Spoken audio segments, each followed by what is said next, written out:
팔란티어란 주식이 있고 마이크로소프트가 있으면 저라면 마이크로소프트를 레버리지 살 것 같아요. 왜?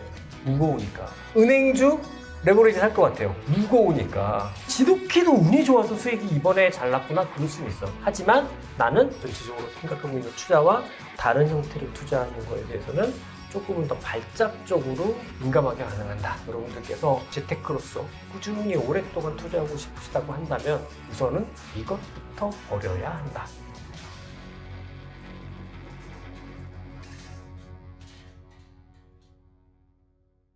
찐생 여러분 안녕하세요. 김진의 투자캠프 찐쌤 김진입니다. 오늘 준비하지 않은 영상을 하나 찍으려고 해요. 저랑 일을 같이 하는 우리 어스얼라이언스에 계신 PD분들이 찐쌤 이거 좀 궁금한데 알려주세요 하더라고요. 그런 상황에서 영상을 하나 찍으려고 합니다. 정말 PD님들이 지금 투자하고 계신데 궁금해하시는 것들을 물어보겠다고 해서 그걸 영상화하는 거니까 제가 중간에 말을 놓을 수도 있고 반말을 할 수도 있어요. 자연스럽게 찍고 싶어요. 그러니까 편하게 들어주셨으면 좋겠습니다.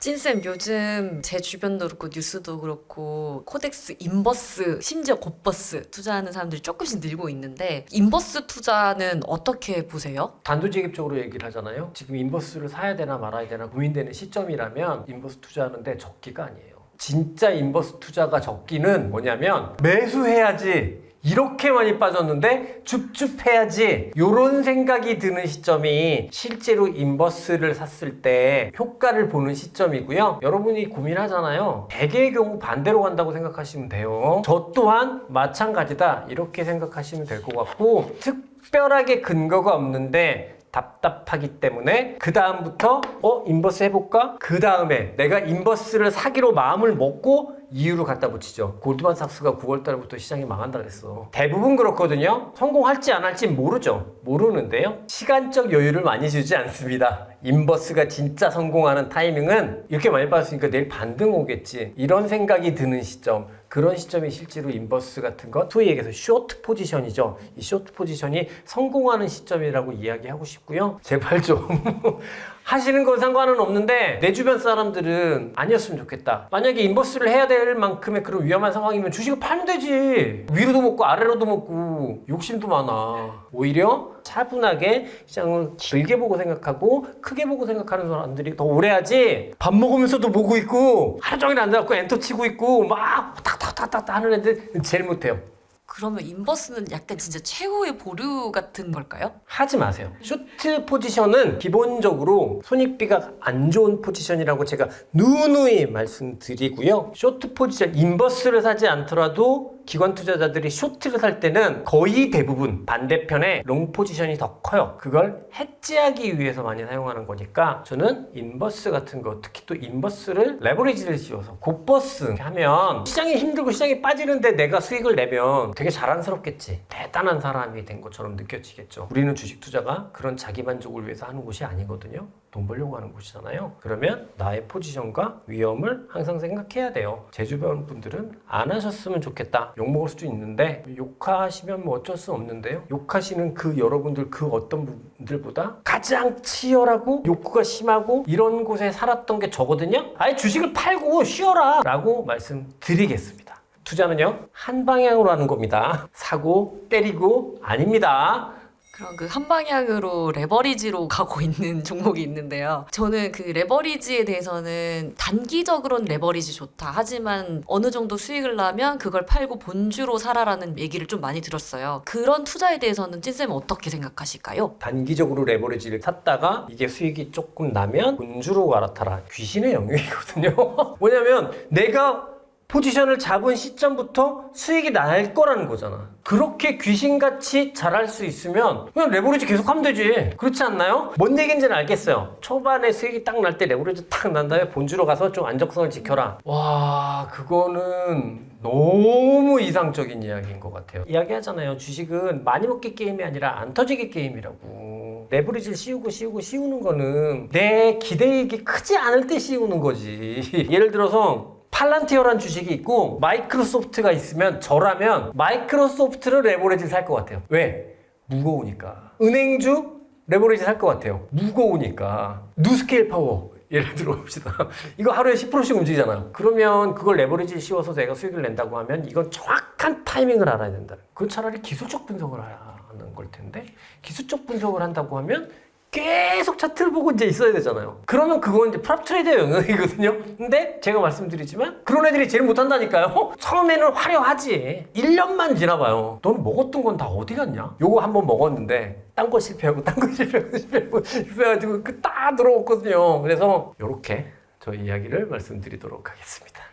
비트코인 굉장히 핫하잖아요. 그래서 투자를 하고 있는데 비트코인 외적으로 더 먹고 싶다는 욕심이 있더라고요. 그래서 최근에 제가 가지고 있는 마이크로 스트래티지 2배 단톡방에 들어가서 투자를 하고 있습니다. 이런 식으로 코인 투자하는 건 어떻게 생각하세요? 진짜 많이 강조하는 건데 최악의 상황이에요. 투자 철학, 투자 방법 이거 자체가 일관성이 없고 이거는 이렇게 이거는 이렇게 이거는 이렇게 하는 게 제가 배운 바로는 가장 안 좋은 투자 방법이다. 만약에 그게 가장 안 좋은 투자 방법이 무조건 성과가 나쁠 거는 아닙니다. 성과가 좋을 수도 있어요. 근데 그거는 아주 지독히도 운이 좋을 경우다. 가치 투자를 한다면 철저하게 해당하는 종목들로 그렇게 해야 된다고 생각을 하고 마이크로 스트래티지가 가치 투자의 관점에서 어떤 포인트로 잡을 수 있을지 저는 잘 모르겠어요. 제가 아는 범위 내에서는 가치 투자의 관점에서는 잡을 수 있는 포인트가 많아 보이진 않거든요. 근데 그것도 잡을 수 있겠죠. 논리를 잘 만들면. 근데 내가 볼 때 우리 PD님은 그거 없거든. 만약에 내가 현역이었어요. 한 트레이더가 자기네 가치 투자 형태로 이렇게 하겠습니다 라고 얘기했고 포트폴리오 안에 이렇게 들어가잖아요.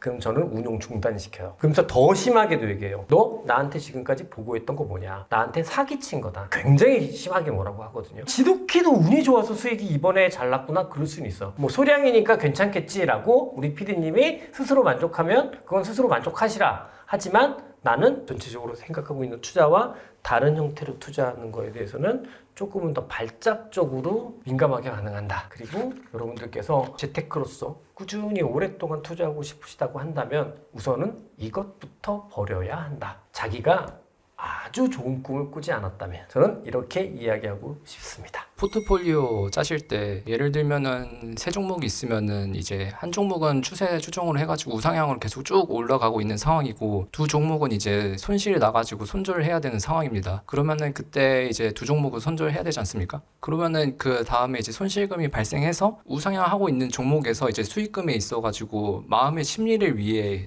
어느 정도 좀 팔고 그 나머지 비중을 가져가는 그런 거에 대해서 어떻게 생각하시는지. 투자하면서 제일 하면 안 되는 게 나 마음 편하자고 하는 포지션이 제일 돈이 안 된다니까요. 내 포지션이 불안하면 불안할수록 좋은 포지션일 가능성이 훨씬 더 높아요. 무슨 말인지 알겠어요. 손절을 쳤어요. 수익을 잘 내고 있는 종목이 있어요. 그럼 여기서 좀 챙기면 이렇게 되지 않을까. 얘가 더 올라가면 어떡할 건데요. 그러니까 나머지 비중 있지만 안 팔았으면 더 수익이 많이 났을 거잖아요. 그러면 나머지 가지고 있는 종목에 손절 친 거보다 훨씬 더 많은 수익을 낼 수 있을 거잖아요. 그 과정이 지나고 나서 결국은 내가 계좌로 수익이 생기는 거지. 마음 편하자고 하는 거 그럴 수 있는데 제가 어떤 개인분하고 상담을 예전에 했었는데 이분이 가지고 있는 주식이 다 손실이라는 거예요. 근데 이 주식은 괜찮다는 거예요. 왜냐면 먹고 팔아서. 근데 제가 그분의 계좌를 딱 보면서 딱 들었던 생각이 이분이 가장 잘못한 건 그 먹고 판 주식을 판 거였어요. 그 주식이 그 이후에 정말 많이 올라갔거든요. 뭐였냐면 2차 전지 가기 전에 SDI였어요. SDI 요만큼 한 15% 20% 먹고 팔고 나머지 주식들 들고 고생하시는 거예요. 근데 이분은 만족할 때 SDI는 괜찮다 이거지. 왜? 먹고 팔았으니까. 이 SDI를 끝까지 쭉 들고 갔으면 수익이 정말 많이 났을 거라고요. 그랬으면 이 나머지 주식들에서 손실 본 거는 훨씬 더 많은 이익으로 이렇게 왔을 거잖아요. 그러니까 항상 전체 계좌의 측면에서 생각을 했으면 좋겠고 올라가는 주식이 내가 특별하게 팔아야 되는 정말 구체적인 특별한 이유가 발생하지 않는 한 나 마음 편하자고 이렇게 하는 거는 좋지 않다라고 생각합니다. 설득이 되나요? 설득이 안 되나요? 손실금을 메꾸고 난 다음에 그 다음에 또 그 종목에 들어가면 되는 거 아닌가? 라는 불타기 형식으로 생각도 했는데 그럴 수 있죠. 근데 쉽지 않지 않나요? 올라가는 모습을 확인하고 들어간다는, 물론 확률 게임이긴 하지만은 그게 또 계속은 다 확률 게임인 것 같아요. 나는 지금 올라가고 있는 주식도 언제든 팔 수 있겠다 라는 마음이 있어야 되거든. 그렇게 생각해요. 지난 영상 보면 찐쌤이 다루시지 않는 작은 종목들을 언급하는 코멘트들이 되게 많았어요. 찐쌤은 유독 시가총액이 큰 주식들을 많이 다루시는데 그 이유가 무엇일까요? 저는 기본적으로 늘 저희 투자의 철학 중에 하나가 뭐냐면 시장이 나보다 훨씬 더 똑똑하다입니다. 시장이 나보다 더 똑똑하다라는 게 실질적으로 증명되는 주식이어야 돼요. 그 이야기 뭐냐면 시장에서 사고 팔고가 막 형성이 돼서 나온 이 거래 가격 자체 그리고 그 추세 자체를 굉장히 높은 수준으로 신뢰할 수 있어야 되거든요. 근데 작은 주식들 같은 경우에는 그게 작동하지 않는다라고 이야기할 수는 없지만 왜곡될 가능성이 굉장히 커요. 저는 되도록이면 아무리 큰 기관이 들어오고 뭐가 들어오더라도 이 주가 추세가 쉽게 왜곡되지 않을 것 같은 시가총액이 큰 기업들, 그런 기업들의 추세만 신뢰하는 편이에요. 그런데 제가 테마파크나 이런 거에 어떤 섹터가 좋아 보인다 라고 말씀을 드리는데 거기에 항상 기본적인 제 베이스에 깔려있는 생각이 뭐냐면 어떤 산업이 좋아 보이거나 어떤 산업이 이런 산업이 있다 라고 하는데 그 관련한 기업들의 주가가 안 올라가고 있잖아요. 그럼 전 그 섹터는 관심 없어요. 올라가고 있어야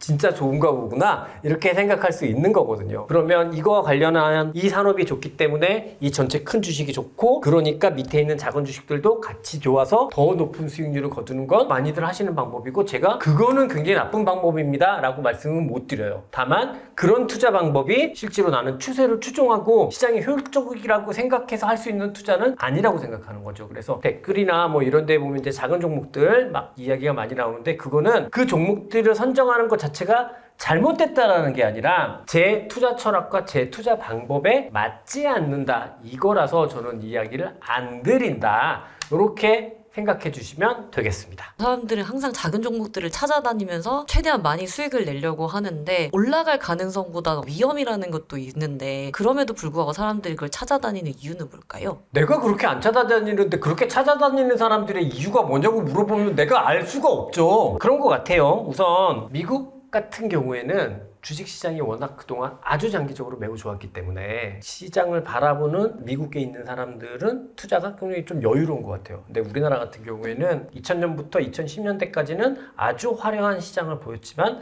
그 이후로는 사실상 움직인 게 없단 말이죠. 그러니 시장의 기대 수익이 별로 안 높잖아요. 시장의 기대 수익이 별로 안 높은데 수익을 내려고 하다 보니까 조금은 더 위험을 감수하는 형태로 투자가 발전된 게 아닌가라고 저는 생각을 하고 우리나라도 충분히 안정적인 흐름으로 이 시장의 구조적인 흐름이 바뀐다면 위험을 먼저 생각하는 투자가 지배적이지 않을까, 그렇게 변하지 않을까. 우리나라 시장이 너무 안 좋아서 그래요, 그동안. 그런 이유라고 생각합니다.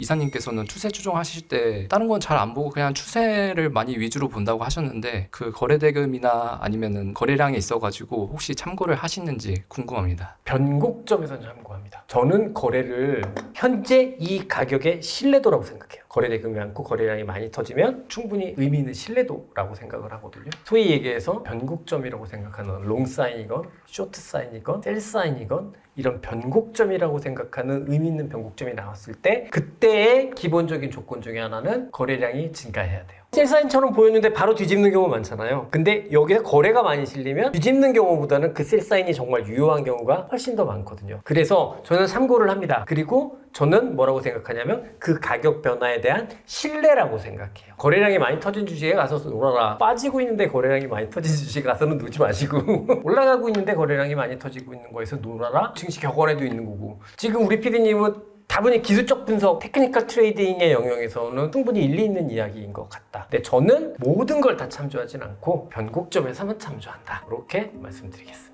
오늘 증시 토크는 우리 PD님들의 질문에 대한 저의 이야기를 말씀을 드려서 어떻게 보면 약간은 조금 산만할 수도 있는데 그게 또 더 재밌는 이야기가 되지 않을까라는 생각도 들고 편하게 보실 수 있는 콘텐츠가 되지 않을까 싶고요. 늘 말씀드리지만 이런 저의 생각들이 여러분 투자에 조금이나마 도움이 됐으면 좋겠다 이런 생각합니다. 그러면 이상 영상 마무리하도록 하겠습니다. 김진의 투자 캠프 찐쌤 김진이고요. 찐생 여러분 화이팅입니다.